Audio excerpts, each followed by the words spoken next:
McKinsey की एक report कहती है 375 मिलियन वर्कर्स को ग्लोबली रीस्किल होना होगा 2030 तक एआई और ऑटोमेशन की वजह से। वहीं वर्ल्ड इकोनॉमिक फोरम की रिपोर्ट को हम उठाकर देखें तो 97 मिलियन जॉब्स रिक्रिएट होंगे एआई की वजह से। इसका ये मतलब साफ है, या तो आपको एआई सीखना होगा या एआई से रिप्लेस होना होगा। दोस्तों, एआई से ना घबराने की हमें आवश्यकता नहीं है।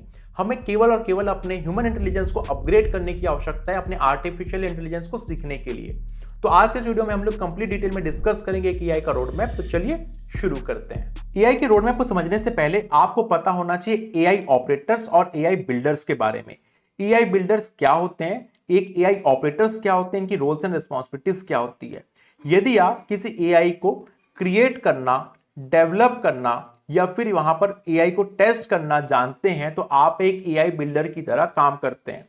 वहीं पर यदि मैं एक एआई ऑपरेटर की बात करूं, यदि आप अपने डे टू डे लाइफ में जो मार्केट में पहले से टूल्स अवेलेबल हैं, जैसे कि आप भी यूज करते होंगे चैट जीपीटी, जेमिनाई, ग्रुप जैसे कई सारे एआई टूल्स हैं, उसको आप एक एआई यूजर की तरह अपने डे टू डे लाइफ की एफिशिएंसी को, अपने काम की एफिशिएंसी को इंक्रीज करने के लिए यूज करते हैं, तो आप एक एआई ऑपरेटर्स कहलाते हैं। इसको हम लोग एक एग्जांपल के थ्रू सबसे पहले समझते हैं। जैसे कि आप स्क्रीन पे देख रहे हैं, यहां पर मान लीजिए आपके पास एक कार है। उस कार को केवल आप उसको यूज करना जानते हैं, उसको चलाना जानते हैं, तो आप एक ड्राइवर की तरह उस कार को यूज करते हैं, आप उस कार के ड्राइवर कहलाते हैं। लेकिन वहीं पर यदि आप उस कार को बिल्ड करना जानते हैं, उसको डिजाइन करना जानते हैं, उसकी मशीन्स के बारे में आप जानते हैं, उसको आप डेवलप करना जानते हैं, तो आप एक इंजीनियर कहलाते हैं। ये बिल्कुल उसी तरीके से है कि आप केवल और केवल एक एआई को अपने डे टू डे लाइफ में यूज करते हैं, तो आप एक एआई ऑपरेटर कहलाते हैं। वहीं पर आप एक एआई को क्रिएट करना, डेवलप करना, उसको बनाना जानते हैं, तो आप एक एआई बिल्डर कहलाते हैं। जैसे कि आप ऑलरेडी जिस जॉब प्रोफाइल में काम कर रहे हैं, मान लीजिए आप मार्केटिंग, कंटेंट क्रिएशन जैसे फील्ड में काम कर रहे हैं, आप कस्टमर सपोर्ट एजेंट में काम कर रहे हैं, सेल्स एचआर प्रोफेशन में काम कर रहे हैं, लीगल में काम कर रहे हैं, हेल्थ केयर, कई सारे डोमेन में जो आप एग्जिस्टिंग जॉब कर रहे हैं, उस जॉब में आपको केवल अपने काम में हेल्प चाहिए, अपने काम को इजी तरीके से आपको यूज करना है, तो आप किसी ना किसी एआई टूल्स को आज भी यूज कर रहे होंगे, जैसे कि chat GPT, Gemini, group, perplexity, कई सारे ऐसे एआई टूल्स हैं जिसको आप अपने एग्जिस्टिंग जॉब में हेल्प करने के लिए यूज कर रहे हैं। तो आपको एक एआई ऑपरेटर का रोड मैप यहां पर बनाना पड़ेगा। लेकिन यदि आप यहां पर केवल और केवल एक एआई के ऑपरेटर बनकर नहीं रहना चाहते हैं, आप एक एआई को बिल्ड करना सीखना चाहते हैं, जैसे कि आप मशीन लर्निंग इंजीनियर बनना चाहते हैं, डेटा साइंटिस्ट बनना चाहते हैं, data engineer, research analyst, data analyst, artificial intelligence पे आप स्किल सीखना चाहते हैं, एनएलपी, कंप्यूटर विजन की, डीप लर्निंग की, तो आपको प्रॉपर एक रोड मैप चाहिए कोडिंग का, जिसमें आपको पूरा स्क्रैच से Python, statistics, machine learning, supervised, unsupervised, ऐसे कई सारे टूल्स को यहां पर सीखना होता है। तो आज के इस वीडियो में हम लोग कंप्लीट डिटेल में डिस्कस करेंगे यहां पर एआई बिल्डर्स और एआई ऑपरेटर्स, इन दोनों के रोड मैप को। अब आप लोग के मन में क्वेश्चन होगा कि सर, क्या एआई बिल्डर्स मुझे बनना है या एआई ऑपरेटर्स मुझे बनना है? देखो यार, दोनों का जो रोड मैप है ना, काफी डिफरेंट है। तो आज के इस वीडियो को आप लास्ट तक देखिएगा। इसमें हम लोग डिटेल में डिस्कस करेंगे कि एक एआई बिल्डर बनने के लिए आपको यहां पर किस तरीके का रोड मैप यहां पर अपनाना चाहिए, और केवल आपको अपने एग्जिस्टिंग जॉब में स्किल्स को सीखना है तो आपको किस तरीके का रोड मैप यहां पर अपनाना चाहिए। तो पहले हम एआई बिल्डर्स के इस रोड मैप को यहां पर सबसे पहले डिस्कस करते हैं। आपको एआई बिल्डर्स के रोड मैप को समझने से पहले यह समझना होगा आर्टिफिशियल इंटेलिजेंस क्या होता है, जिसको हम लोग एआई बोलते हैं, मशीन लर्निंग क्या होता है, डीप लर्निंग क्या होता है, और डेटा साइंटिस्ट का क्या काम यहां पर होता है।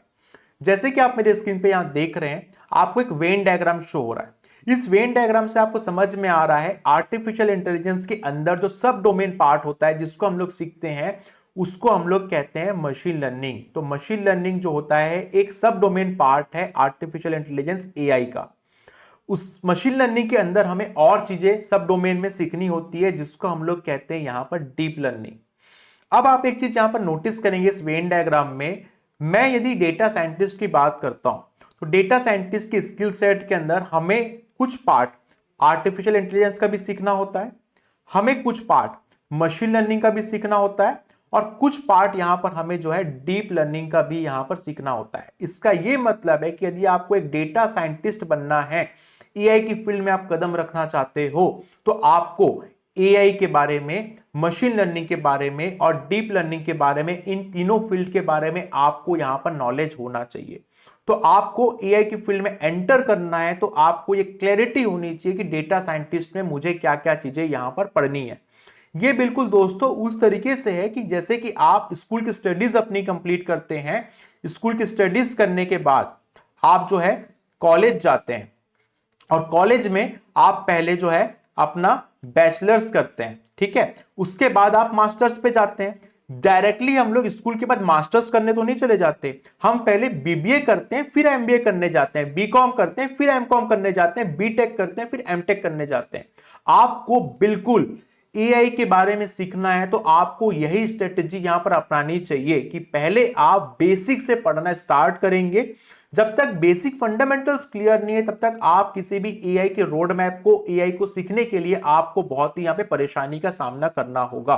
तो इस वीडियो में हम लोग डिस्कस करेंगे सबसे पहले यहां पर कि डेटा साइंटिस्ट बनने के लिए आपको क्या क्या स्किल सेट यहां पर आना चाहिए। जैसे कि आप मेरे स्क्रीन पर यहां देख रहे हैं, आपके पास एक कंप्लीट रोड मैप यहां पर आपको शो हो रहा है एक डेटा साइंटिस्ट बनने के लिए। तो हम लोग यहां पर जो भी मॉड्यूल्स हैं उसको एक एक करके डिस्कस करेंगे कि यहां पर हम लोग को क्या क्या चीजें जो है सीखनी होगी। सबसे पहले हम लोग बात करते हैं मॉड्यूल नंबर 1 की, जिसमें आपको पूरे फंडामेंटल्स पाइथन के सीखने होंगे, आपको एडवांस पाइथन का पार्ट सीखना होगा और पाइथन की सारी लाइब्रेरीज मॉड्यूल नंबर 2 में आपको यहां पर सीखनी होगी। तो हम लोग बात करते हैं मॉड्यूल नंबर 1 और मॉड्यूल नंबर 2 की, जिसमें हमको पाइथन में क्या सीखना है, उसकी लाइब्रेरीज में क्या सीखना है, ये आपको यहां पर पता होना चाहिए। तो यदि मैं मशीन लर्निंग की बात करूं, डायरेक्टली यदि आपको मशीन लर्निंग पढ़ने ने बोला जाए तो आपके लिए काफी टफ होगा जब तक आपको प्रोग्रामिंग लैंग्वेज पाइथन पे यहां पर आपको कमांड नहीं है। तो आपको पाइथन को पूरी अच्छी तरीके से यहां पर सीखना है, क्योंकि जब तक आपका फाउंडेशन क्लियर नहीं है तब तक आपको डायरेक्टली मशीन लर्निंग समझ में नहीं आएगा यदि आपको पाइथन का फंडामेंटल क्लियर नहीं है। तो आपको पाइथन में कौन कौन से टॉपिक्स हैं जिसमें ज्यादा आपको ध्यान देना है, आप लोग मेरे स्क्रीन पर देख सकते हैं। Variables, data types, loops, function, OOPs, object oriented programming, file handling, इन सारे टॉपिक्स पर आपको ज्यादा वेटेज देना है, क्योंकि पाइथन ही कोर लैंग्वेज है आर्टिफिशियल इंटेलिजेंस, एआई और मशीन लर्निंग के लिए। उसके साथ ही साथ आपको यहां पर पाइथन की काफी इंपॉर्टेंट लाइब्रेरीज है, जैसे NumPy, Pandas, Matplotlib, Seaborn, Plotly, इन सारी लाइब्रेरीज को यहां पर आपको सीखना होगा। अब इसको डिटेल में समझने के लिए मैंने आपको डिस्क्रिप्शन पर एक कंप्लीट पीडीएफ प्रोवाइड कर दिया है। तो सबसे पहले हम लोग समझते हैं कि पाइथन में और आपको इन डेप्थ में जाकर इस टॉपिक में क्या क्या टॉपिक यहां पर पढ़ना है, उसके बाद उसकी लाइब्रेरीज में आपको क्या क्या यहां पर पढ़ना है। जैसे कि आप मेरे स्क्रीन पर देख रहे हैं, fundamentals of Python module number 1, इसका आपको डिस्क्रिप्शन में पीडीएफ कंप्लीट प्रोवाइड मिल जाएगा। जैसे कि आप स्क्रीन में देख सकते हैं, आपको यहां पर पढ़ना है बेसिक्स ऑफ पाइथन, उसके बाद आप पढ़ेंगे वेरिएबल्स, फिर बिल्ट इन फंक्शन आप पाइथन के अंदर पढ़ेंगे, उसके बाद आप नेक्स्ट यूनिट पे जाएंगे और आप इस सीक्वेंस वाइज पढ़ेंगे। जैसे कि आप मेरे स्क्रीन पे देख रहे हैं, तो आपके लिए पाइथन पढ़ना काफी इजी होगा, जैसे control flow statement, concept of loops, फिर आप यूनिट नंबर 6 में पढ़ेंगे यूजर डिफाइंड फंक्शन, पाइथन की स्ट्रिंग, पाइथन में लिस्ट पढ़ेंगे, टपल्स पढ़ेंगे, फिर पाइथन में टपल्स पढ़ने के बाद आप सेट्स पढ़ेंगे, फिर पाइथन की डिक्शनरीज पढ़ेंगे, फिर आप ऑब्जेक्ट ओरिएंटेड प्रोग्रामिंग को यहां पर डेप्थ में जाकर समझेंगे, फाइल हैंडलिंग को समझेंगे, एक्सेप्शन हैंडलिंग को समझेंगे। तो आप इस यूनिट वाइज यहां पर पाइथन को अच्छी तरीके से समझ पाएंगे आपके डेटा साइंस के सिलेबस के लिए। उसके बाद आपको यहां पर सीखना है पाइथन की कई सारी लाइब्रेरीज, वो लाइब्रेरीज आपको बिल्कुल डेप्थ में जाकर समझनी होगी। तो आप इस लाइब्रेरी में सबसे ज्यादा फोकस करेंगे नमपाई के अंदर, पांडास के अंदर, फिर मैटप्लॉटलिब के अंदर। ये सारे आपको मैं जो चीजें हैं डिस्क्रिप्शन बॉक्स में प्रोवाइड कर दूंगा, आप इसे डाउनलोड जरूर कर लीजिएगा। ये 97 पेज का पूरा दाई स्केल का डेटा साइंस का कंप्लीट यहाँ पर करिकुलम का रोड मैप है। आप इसके अकॉर्डिंग यहाँ पर जो है सीक्वेंस वाइज पढ़ेंगे तो हर चीज आपको यहाँ पर समझ में आएगी। तो हम लोग यहाँ पर इन 3 लाइब्रेरी के बाद नेक्स्ट लाइब्रेरी की बात करते हैं, सीबॉर्न की, प्लॉटली की। तो इस तरीके से आपको यहां पर पाइथन की लाइब्रेरीज जो है कंप्लीट करनी है। अब इतना पढ़ लेने के बाद आपको पाइथन के कई सारे प्रोजेक्ट्स बनाने होंगे। उन प्रोजेक्ट्स को आप चाहे वो माइनर प्रोजेक्ट हो या फिर मेजर प्रोजेक्ट्स हो, आप उसको अच्छी तरीके से यहाँ पे बनाइए और पाइथन पे सबसे पहले आप कमांड लेकर आइए। उसके बाद हम लोग बढ़ते हैं अपने नेक्स्ट मॉड्यूल की तरफ। इसके बाद आपको नेक्स्ट मॉड्यूल जो पढ़ना है वो है आपका स्टैटिस्टिक्स। और जब मैं स्टैटिस्टिक्स की बात करता हूं ना, तो आपको यहां पर काम करना होता है, सीखना होता है मैथमेटिक्स। क्यों? क्योंकि आपको मशीन लर्निंग के अंदर कई सारे लॉजिक्स बनाने होते हैं, मशीन लर्निंग के एल्गोरिथम्स लिखने होते हैं, जहां पर आपको बेसिक फंडामेंटल मैथमेटिक्स आनी चाहिए, जो हम लोग स्टैटिस्टिक्स के अंदर पढ़ते हैं। जिसमें आपको जो फोकस करना है, जो मेन टॉपिक है, वो है आपका लीनियर अलजेब्रा, जिसमें आप वेक्टर, मैट्रिक्स पढ़ते हैं, कैलकुलस आपको पढ़ना है, प्रोबेबिलिटी और स्टैटिस्टिक्स आपको यहां पर पढ़ना है, और आपको यहां पर डिस्क्रीट मैथ जो है आपका ऑप्शनल है। लॉजिक के लिए, कॉम्बिनेशंस के लिए, ग्राफ्स के लिए आपको यहां पर जो है इस सब चीजों को पढ़ना होता है, पढ़ना पड़ता है। क्यों? क्योंकि आप केवल 10th तक भी मैथमेटिक्स पढ़े हुए हैं, तो भी आप बेसिक यहां पर स्टैटिस्टिक्स को अच्छी तरीके से समझ सकते हैं। क्यों आप इसको पढ़ते हैं? देखो, मशीन लर्निंग पढ़ने से पहले हमने एक प्रोग्रामिंग लैंग्वेज सीख ली जो हमारी पाइथन थी, और पाइथन के साथ साथ हमने प्रीवियस मॉड्यूल में क्या सीखा? पाइथन की लाइब्रेरी सीखी। और कौन सी लाइब्रेरीज हमने सीखी? वो लाइब्रेरी जो पाइथन को हमको स्ट्रांग बनाती है। लेकिन मशीन लर्निंग को पढ़ते पढ़ते हम लोग कई सारी और भी लाइब्रेरीज पढ़ते हैं, जो नई नई लाइब्रेरीज डेवलप होती है, राइट। तो हम लोगों ने यहां पर फंडामेंटल्स ऑफ पाइथन पढ़ लिया, पाइथन की लाइब्रेरीज पढ़ ली, और उसके बाद हम लोगों ने मशीन लर्निंग के लिए स्टैटिस्टिक्स यहां पर पढ़ लिया। तो स्टैटिस्टिक्स के क्या क्या टॉपिक हो सकते हैं डिटेल में मैं आपको वहां पर शो कर देता हूं, जैसे कि आप मेरे स्क्रीन पर यहां पर देख रहे हैं। मेरे स्क्रीन में आपको यहां शो हो रहा होगा स्टैटिस्टिक्स के कुछ यूनिट्स आपको यहां शो हो रहे हैं। इस यूनिट को हमने सीक्वेंस वाइज जो है यहां पर आपके लिए ड्राफ्ट करके प्रोवाइड किया हुआ है। यदि आप स्टैटिस्टिक्स पढ़ना स्टार्ट कर रहे हैं आपके डेटा साइंस के सिलेबस के लिए, तो आप इसको जरूर फॉलो करिएगा। इसको फॉलो करने से आपके लिए हेल्प ये हो जाएगी, आप इस यूनिट वाइज स्टैटिस्टिक्स को पढ़ेंगे तो आपको कोई भी चीज यहां पर कंफ्यूजन जो है आपको नहीं होगा। टोटल यहां पर मैंने 9 यूनिट्स आपको प्रोवाइड किए हुए हैं, जो आपको डिस्क्रिप्शन में जो पीडीएफ आप डाउनलोड करेंगे उसमें आपको ये चीजें यहां पर मिल जाएगी। अब हम लोग नेक्स्ट मॉड्यूल के बारे में बात करते हैं। वो मॉड्यूल होगा आपका यहां पर फीचर इंजीनियरिंग। यदि मैं फीचर इंजीनियरिंग की बात करूं तो आपको एक चीज समझना होगा सबसे पहले कि मशीन लर्निंग यहां पर 2 पार्ट में डिवाइडेड है। एक है सुपरवाइज्ड, दूसरी है अनसुपरवाइज्ड। तो इसके लिए पढ़ने के लिए हमको कमांड होनी चाहिए किसकी? फीचर इंजीनियरिंग की। और उसके बाद आपको यहां पर ईडीए की कमांड होना चाहिए, जो आपको नेक्स्ट मॉड्यूल जो है मॉड्यूल नंबर 5 में यहां पर आपको शो हो रहा है। ईडीए मतलब एक्सप्लोरेटरी डेटा एनालिसिस, जिसको हम लोग सीखने के बाद नेक्स्ट मॉड्यूल पे जाते हैं और हम लोग स्टार्ट करते हैं अपना मेन मॉड्यूल जो है आपका डेटा साइंस के लिए मशीन लर्निंग। मतलब मशीन लर्निंग को सीखने के लिए अभी तक हम क्या कर रहे थे? हम पहले प्रीवियस तैयारी कर रहे थे। हमने एक प्रोग्रामिंग लैंग्वेज सीख ली, हमने मैथमेटिक्स सीख लिया, और हम ईडीए के बारे में समझ गए, हम लोग फीचर इंजन के बारे में समझ गए, हम लोग पाइथन की लाइब्रेरीज के बारे में समझ गए। मतलब हमने अपना फाउंडेशन पार्ट कंप्लीट कर लिया। अब हम लोग मशीन लर्निंग को डील करने जा रहे हैं, मशीन लर्निंग को सीखने जा रहे हैं। ये आपका कंप्लीट एक यहां पर अप्रोच होना चाहिए, और आप इस अप्रोच के थ्रू पढ़ेंगे तो आपके लिए काफी हेल्पफुल होगा। अब आप आगे ध्यान से सुनिएगा। मशीन लर्निंग को पढ़ने के लिए आपको यहां पर मशीन लर्निंग को 2 पार्ट में जो है डिवाइड करना होता है। पहला पार्ट आपको पढ़ना है मशीन लर्निंग सुपरवाइज्ड, और दूसरा पार्ट है आपका अनसुपरवाइज्ड। तो हम लोग यहां पर एक एक करके मॉड्यूल नंबर 6 को देखते हैं और समझते हैं। मॉड्यूल नंबर 6 जो है आपका सुपरवाइज्ड मशीन लर्निंग, और मॉड्यूल नंबर 7 है अनसुपरवाइज्ड मशीन लर्निंग। तो हमने अभी तक फीचर इंजीनियरिंग, ईडीए, और उसके बाद मशीन लर्निंग में सुपरवाइज्ड और अनसुपरवाइज्ड को यहां पर डिस्कस किया। अब इसको हम लोग और डिटेल में डिस्कस करते हैं। देखो, मैं आपको यहां पर बताना चाहूंगा कि हम लोग इस मशीन लर्निंग में सुपरवाइज्ड और अनसुपरवाइज्ड को पढ़ने से पहले क्या क्या और चीजों पे यहां पर और डिटेल में ईडीए पे, फीचर इंजीनियरिंग पे हम लोग और क्या काम करते हैं। कभी भी आपको डेटा जो है डायरेक्टली नहीं दिया जाएगा। डेटा आपको क्या करना होगा? पहले प्रिपेयर करना होगा। मतलब डेटा, किसी भी मशीन लर्निंग मॉडल को ट्रेन करने के लिए आपको उस डेटा को क्या करना होगा? उस मशीन लर्निंग मॉडल में डेटा को आपको क्लीन करके डेटा देना होगा, जिसको हम लोग कई बार जो है ETL भी कहते हैं। मतलब एक्सट्रैक्ट करना, डेटा को ट्रांसफॉर्म करना, लोड करना। इसका यह मतलब है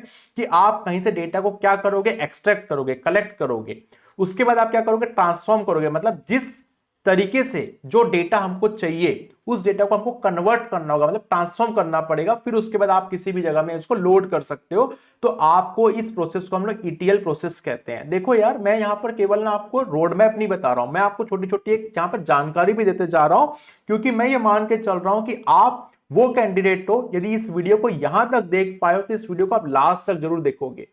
इस वीडियो को आप डिटेल में देख पाओगे तो आपको हर चीज यहां पर समझ में आएगी कि आपको क्या यहां पर एआई सीखने के लिए, एक एआई बिल्डर बनने के लिए क्या रोड मैप यहां पर अपनाना होगा। तो उसके पहले आपको जो है फीचर इंजीनियरिंग ईडीए से पहले आपको ये चीज भी यहां पर आना चाहिए, जिसको हम लोग बोलते हैं डेटा हैंडलिंग, डेटा एनालिसिस। अब डेटा को एनालिसिस करने के लिए हम लोग कई सारी और भी जो फाइल्स है, कई सारी लाइब्रेरीज है, जैसे ब्यूटीफुल सोप हम लोग सीखते हैं, कई सारे बीआई टूल्स को भी हम लोग डेटा एनालिस्ट के अंदर सीखते हैं। तो आपको कभी भी डेटा जो है ना केवल सीएसवी एक्सेल फाइल में नहीं दी जाएगी, कई बार आपको डेटा वेब से स्क्रैप करके निकालना होगा। डेटा को आपको क्या करना होगा, किसी न किसी वेबसाइट से एक्सट्रैक्ट करना होगा। तो वहां पर आपको डेटा हैंडलिंग भी आना चाहिए। कई बार हम लोग मिसिंग डेटा को जो है रिकवर करते हैं, मिसिंग डेटा को वहां पर जो है नल वैल्यूज को हटाते हैं, जिसको हम लोग क्या कहते हैं, डेटा हैंडलिंग या डेटा को एनालिसिस करना, डेटा को उस लायक बनाना जिसको हम लोग मशीन लर्निंग मॉडल पे दे पाए, राइट।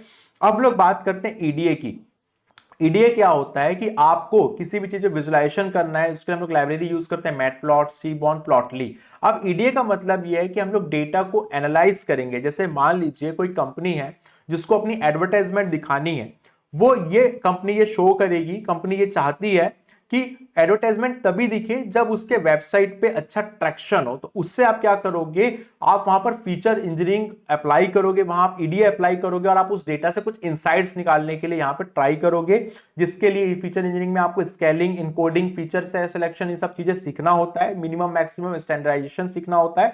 इसको आपको इन डेप्थ में जाकर इन चीजों को यहां पर पढ़ना होता है।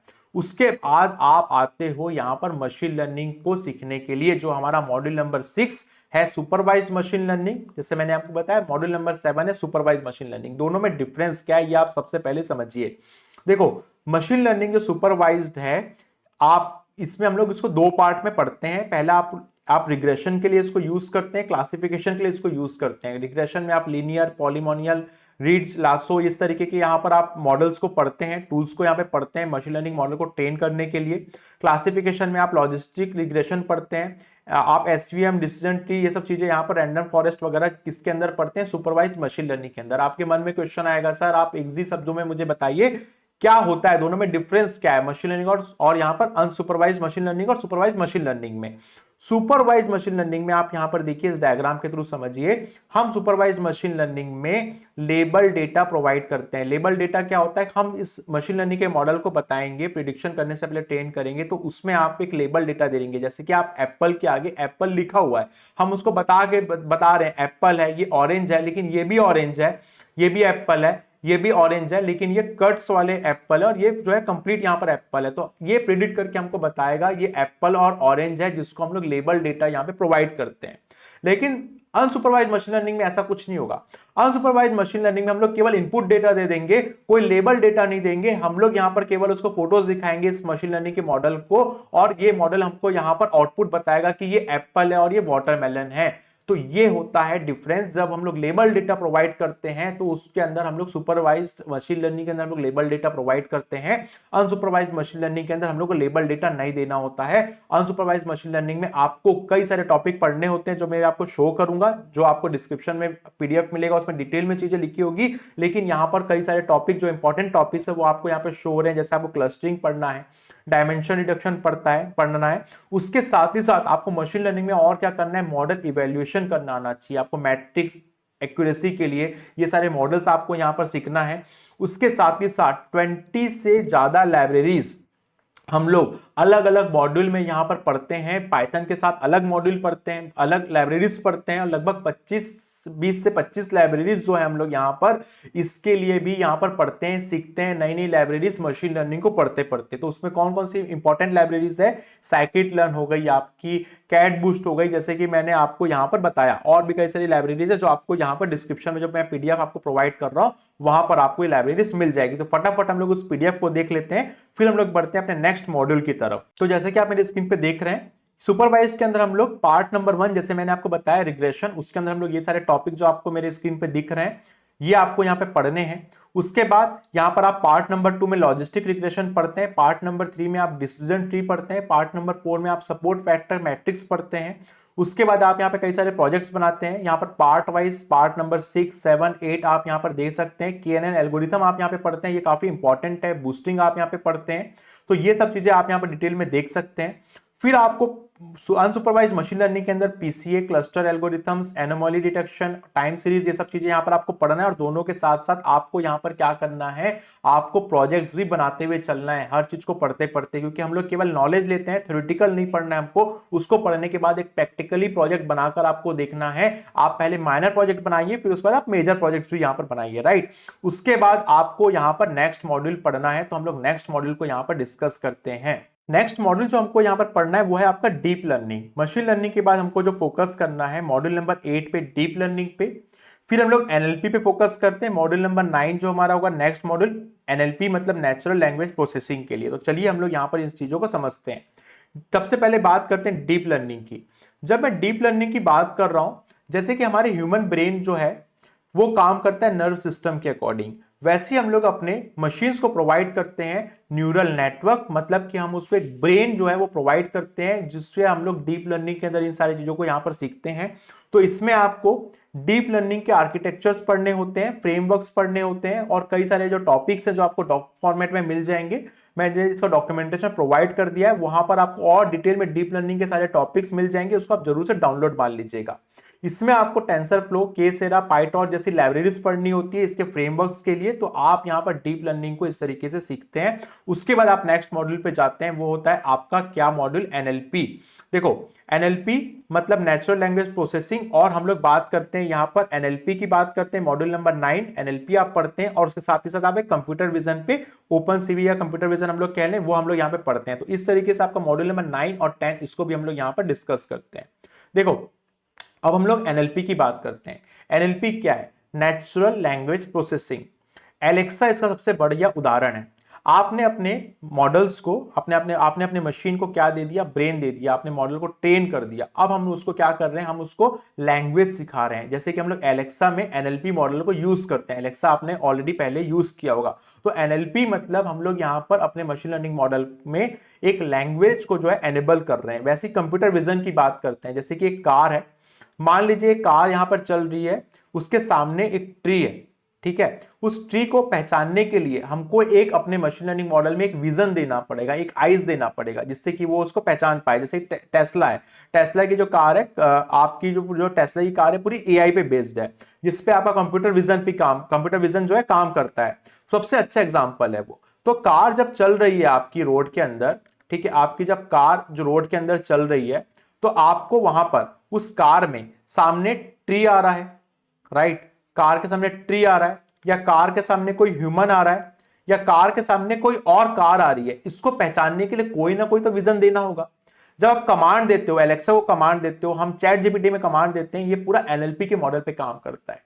फिर आता है रीइंफोर्समेंट लर्निंग। अब भाई साहब ऐसा है कि एआई को हम लोग पढ़ रहे हैं, तो हम लोग को एआई को भी रीइंफोर्स करना पड़ता है सीखने के लिए, लर्न करने के लिए। तो आपको रीइंफोर्समेंट लर्निंग के टॉपिक भी इसके अंदर सीखने चाहिए।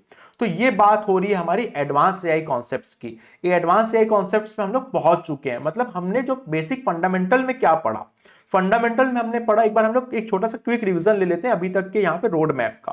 क्योंकि यहां तक जो वीडियो देख रहे हैं ना, पक्का आप सीरियस कैंडिडेट हो, जो आप डेटा साइंस के बारे में, एआई के बारे में सीखना चाहते हो। क्योंकि हम लोग जो रोड मैप अभी डिस्कस कर रहे हैं, किसका कर रहे हैं, एआई बिल्डर का कर रहे हैं। मतलब आपको एआई बिल्ड करना आना चाहिए, एआई क्रिएट करना आना चाहिए, आप उसके बारे में ये रोड मैप देख रहे हैं।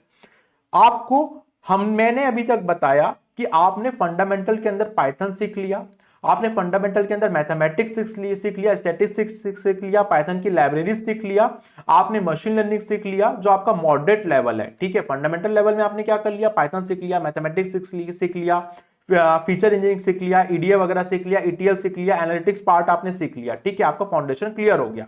आप मॉडरेट लेवल पे जाते हो, मॉडरेट लेवल के अंदर आपने क्या किया, फाउंडेशन आपने सीख लिया, मॉडरेट के अंदर आपने मशीन लर्निंग सीख लिया, डीप लर्निंग सीख लिया।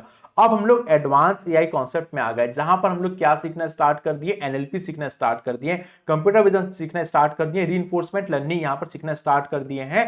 तो इसके बाद हम लोग नेक्स्ट और एडवांस टॉपिक पे जाते हैं। जो एडवांस टॉपिक होगा हमारा कौन सा, नेक्स्ट मॉड्यूल होगा हमारा यहां पर जनरेटिव एआई और agentic AI. Most important topics है यहां पर जनरेटिव एआई और एजेंटिक एआई का, जो इसको हम लोग एडवांस पार्ट के अंदर रख सकते हैं और इसको हम लोग सीख सकते हैं। तो चलिए हम लोग इसको यहां पर जो डिटेल में देखते हैं। एक बार मैं आपको यहां पर सारे डॉक्यूमेंटेशन दिखा देता हूं, जैसे कि आप मेरे स्क्रीन पे देख रहे हैं। मॉड्यूल नंबर 9 एनएलपी में आपको कौन कौन से टॉपिक्स पढ़ना है, यहां पर आपके पास यहां पे कंप्लीट ड्राफ्ट है। कंप्यूटर विजन में आपको क्या क्या टॉपिक यहाँ पे पढ़ना है, ये सारी चीजें यहाँ पर आपको दिख रही है। उसके बाद जनरेटिव एआई में और एजेंटिक एआई में क्या आपको यहाँ पे पढ़ना है, हर चीज यहाँ पर डिटेल में ड्राफ्ट करके रखी गई है। ये चीज आप यहाँ पर सीक्वेंस वाइज जो है पढ़ सकते हैं। तो चलिए हम लोग यहाँ पर डिस्कस करते हैं अपने एजेंटिक एआई और जनरेटिव एआई वाले मॉड्यूल्स को। जनरेटिव एआई और एजेंटिक एआई, इन दोनों को समझने के लिए हमको एग्जांपल लेना पड़ेगा यहाँ पर चैट जीपीटी का। जैसे कि चैट जीपीटी में हम क्या करते हैं, चैट जीपीटी को ओपन करते हैं और हम लोग उसको क्या करते हैं, इस चैट जीपीटी को एक प्रॉम्प्ट देते हैं। ठीक है, इस प्रॉम्प्ट के अकॉर्डिंग वो हमको क्या करता है, एक रिजल्ट देता है। वो रिजल्ट कहां से लाके देता है, वो आपके वेब डोमेन में जाता है और वहां पर आपके प्रॉम्प्ट के अकॉर्डिंग क्या करता है, जनरेट करता है आपके लिए रिजल्ट। वो रिजल्ट टेक्स्ट फॉर्मेट में हो सकता है, आप यदि इमेज फॉर्मेट में जैसे नैनो बनाना यूज करते हो तो आप वहां पर इमेज फॉर्मेट में यूज कर सकते हैं, वीडियो फॉर्मेट में कई सारे ऐसे टूल्स हैं हमारे पास जनरेटिव एआई पे बेस्ड जिसको हम लोग यूज करते हैं। तो आपको ये सीखने के लिए यहां पर पढ़ना पड़ेगा जनरेटिव एआई के मॉडल्स, मॉडर्न एआई मॉडल्स जिसको हम लोग बोलते हैं LLM, learning language models, diffusion models, और उसके साथ ही साथ डॉक आपको मैं डिस्क्रिप्शन में दे दिया हूं। तो यहां पर आपको इतना पढ़ लेने के बाद जो है जनरेटिव एआई का मॉड्यूल पढ़ना पड़ेगा।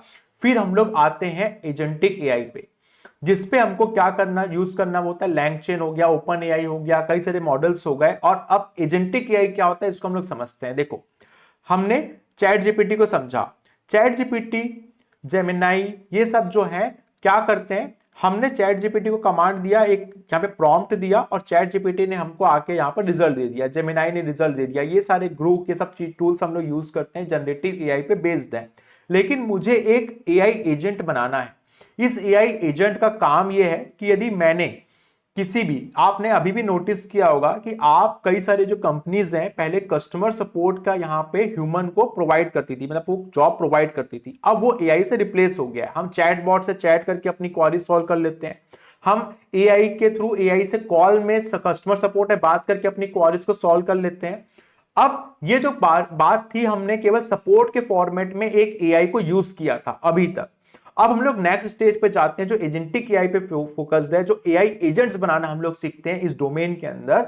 जिस एआई एजेंट का काम ये होता है कि मैं केवल उसको जानकारी नहीं मांग रहा हूं, मतलब मैं यदि आईआरसीटीसी के एप्लीकेशन में गया, अपने रेलवे या फ्लाइट को बुक करने के लिए मैं गया किसी भी बुकिंग वेबसाइट पे, और उस एआई एजेंट को मैं बोल रहा हूं कि मुझे यहां से दिल्ली जाने की, दिल्ली से कलकत्ता जाने की जो है फ्लाइट बताओ, तो मुझे वो फ्लाइट बता रहा है। लेकिन एक एआई एजेंट जो है मेरे एक असिस्टेंट की तरह काम करता है, वो केवल फ्लाइट बताएगा नहीं, वो वहां पर मुझे उस फ्लाइट की बुकिंग करके भी देगा। ये काम होता है एक एआई एजेंट बनाने का, जो आपकी जॉब को, हमें डर है कि उसको रिप्लेस कर रहा है।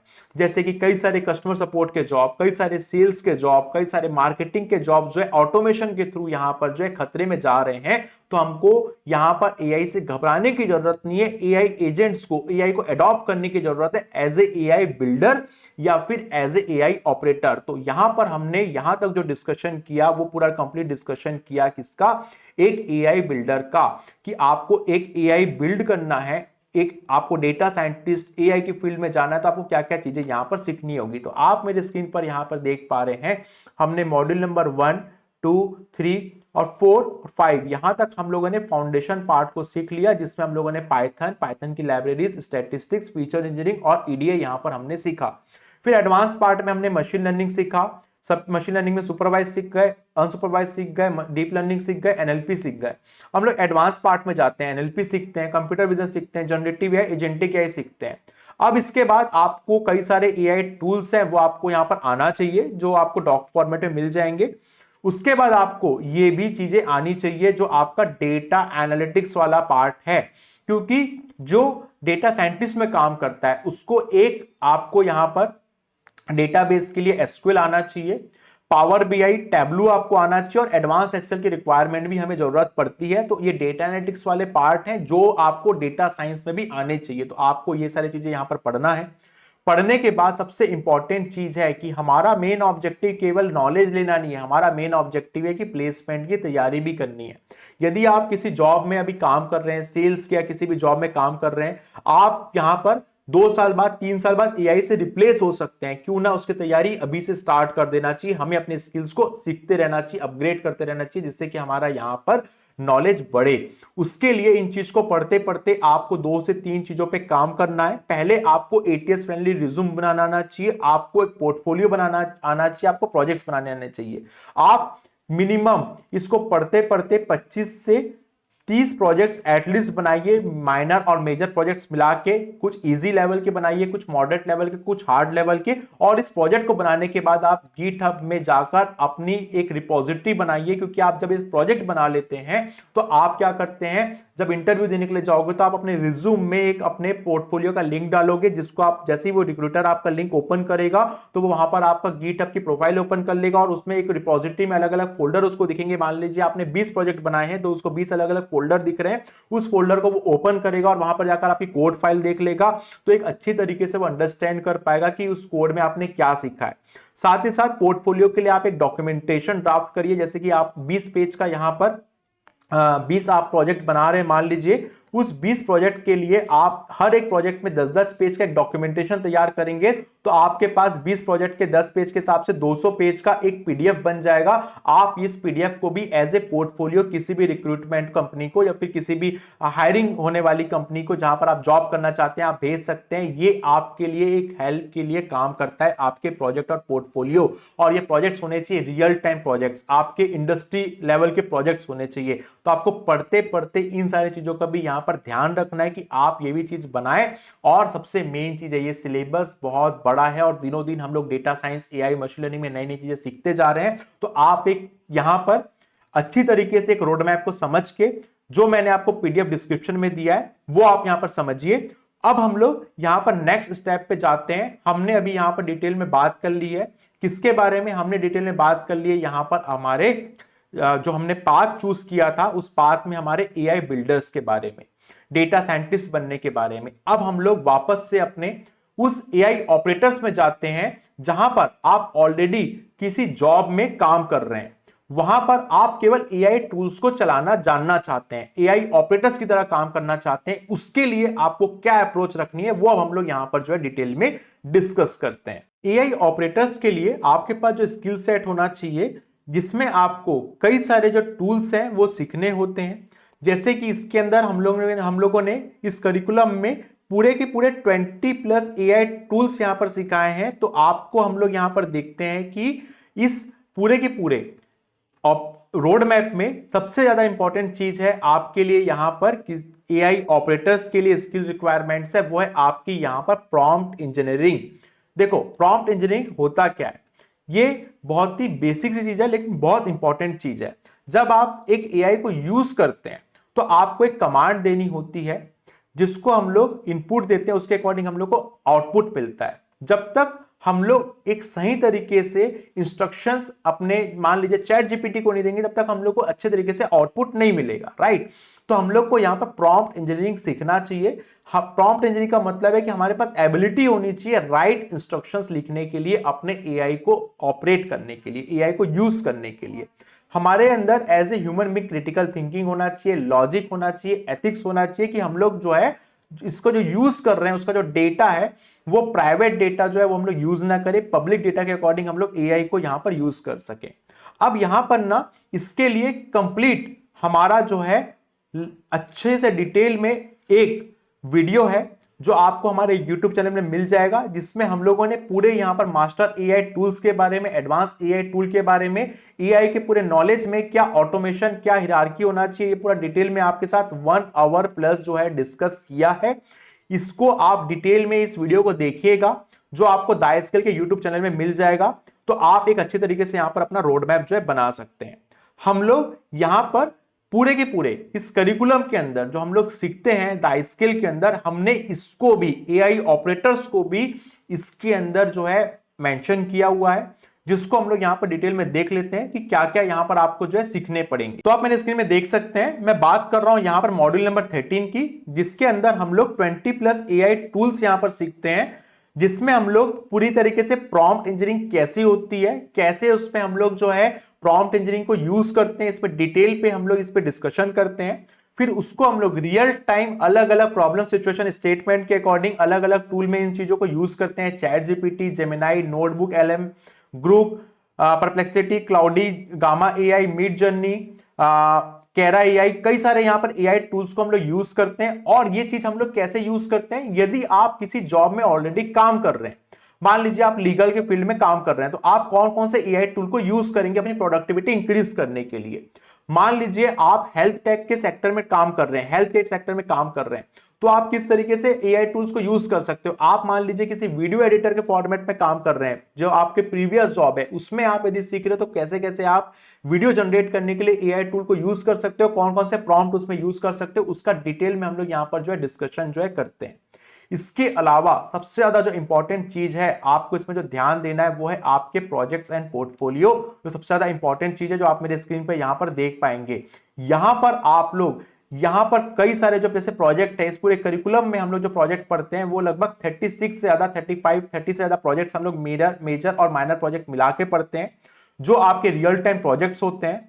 आपको ये रोड मैप मैंने कंप्लीट डिटेल में डिस्कशन किया है, इसको आप ध्यान से पढ़िएगा, अच्छी तरीके से इसको बनाइएगा। आप इसका एक रोड मैप को डाउनलोड करिए, जो मैं आपको डिस्क्रिप्शन में आपको प्रोवाइड कर रहा हूं। और सबसे इंपॉर्टेंट चीज, आप रिज्यूम और पोर्टफोलियो जरूर बनाइए, क्योंकि जब आप एक पोर्टफोलियो बनाकर जाते हैं, प्रॉपर तरीके से आप पढ़ के जाते हैं, तो आप इंटरव्यूअर को एक एरिना प्रोवाइड करते हैं। मान लीजिए कि आप कोई इंटरव्यू देने के लिए जा रहे हैं, उस इंटरव्यू में आपके पास जो है सामने वाले इंटरव्यूअर ने आपसे पूछा कि आपको XYZ चीजों में क्या चीजें आती है। आपने पहले ही उसको बता दिया इंटरव्यूअर को कि सर मुझे ये टॉपिक्स आते हैं, मैंने ये पोर्टफोलियो बनाया है, तो 90% ये चांसेस है कि आपसे वहीं से क्वेश्चन पूछे जाएंगे। यदि आप पोर्टफोलियो बनाकर नहीं जाते हैं, प्रोजेक्ट बना के नहीं जाते हैं, और आप वहां पर इंटरव्यूअर को ओपन एरिना दे देते हैं कि मुझसे एआई के बारे में, डेटा साइंस के बारे में कुछ भी चीजें पूछिए, कहीं से ही पूछिए, तो आप किसी भी क्वेश्चन के आंसर नहीं दे पाएंगे। क्योंकि हो सकता है कि आपसे जो टॉपिक आपने नहीं पढ़ा है उसके अलावा भी वो चीजें के क्वेश्चन आपके पास आ जाएं। तो आपको एक एआई के बारे में, रोड मैप के बारे में आपको डिटेल में डिस्कशन मैंने यहां पर आपके साथ किया कि एक एआई की फील्ड में आपको एज ए एआई बिल्डर बनने के लिए क्या क्या चीजें सीखनी होगी। तो आपको डिटेल में मैंने यहां पर बताया कि आपको डेटा साइंटिस्ट के अंदर डेटा एनालिस्ट बनने के लिए क्या क्या चीजें सीखनी होगी, और आपको एक अच्छा एआई इंजीनियर बनने के लिए यहां पर क्या क्या कोडिंग लैंग्वेज, क्या क्या चीजें यहां पर टूल्स वगैरह आपको यहां पर सीखने होंगे। तो आप मुझे नेक्स्ट वीडियो किस टॉपिक में बनाना है वो मुझे जरूर बताइएगा। डिस्क्रिप्शन पे आप जो है जाकर इसे डाउनलोड कर लीजिएगा। ये कंप्लीट 97 पेज का करिकुलम मैं आपको प्रोवाइड कर रहा हूं। आप यहां पर इस करिकुलम के अकॉर्डिंग इसको फॉलो करिएगा और डिस्क्रिप्शन पे जाकर इसको डाउनलोड करिएगा। साथ ही साथ मैं आपको बताना चाहता हूं, हमारा जो नेक्स्ट मेंटर सेशन होने वाला है उसका भी आपको फॉर्म मिल जाएगा, या आप हमारे नंबर पे क्वेरी कर सकते हैं, जहां पर हम लोग और डिटेल में 2 वे कम्युनिकेट करके आप भी हमसे क्वेश्चन पूछ सकते हो और हम आपके क्वेश्चन के आंसर्स देते हैं। जो फ्री वर्कशॉप आपको प्रोवाइड की गई है उसका भी आप फॉर्म फिल आउट कर सकते हैं। हमारे व्हाट्सएप चैनल को भी आप ज्वाइन कर सकते हैं, जिससे कि लगातार आपको अपडेट मिलते रहे। और नेक्स्ट टॉपिक में आपको कौन सा वीडियो चाहिए मुझे डिस्क्रिप्शन बॉक्स में जरूर से बताइएगा। सो हम लोग मिलते हैं नेक्स्ट वीडियो में, तब तक आप बने रहिए द स्किल के साथ। Thank you very much.